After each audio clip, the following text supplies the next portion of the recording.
Igbo people, my fans all over the world. On a sound I booked there. On a sound I booked there. If I have a lamba, can if I Chekie Ebe Ozo.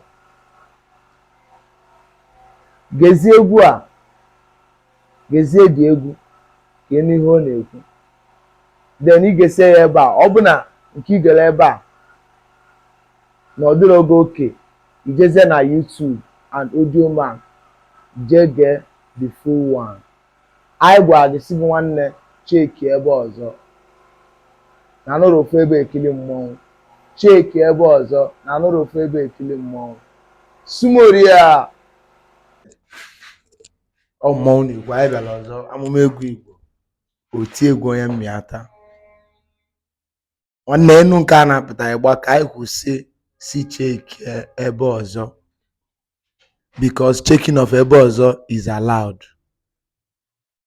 Nwanne anyị si gịnị si Chekie Ebe Ozo Chekie Ebe Ozo na checking of Ebe Ozo is allowed onto nwanne BC ka efe egwu ọbụla si Chekie Ebe Ozo si Chekie Inugwa Chekie Ozo si Chekie Ebe Ozo Chekie Ebe Ozo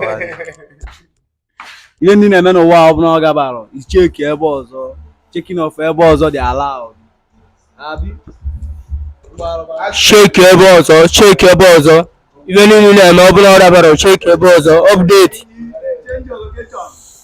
na Chekie Ebe Ozo Chekie Ebe Ozo ọbụla ọ gara Chekie Ebe Ozo na Chekie Ebe Ozo Chekie Ebe Ozo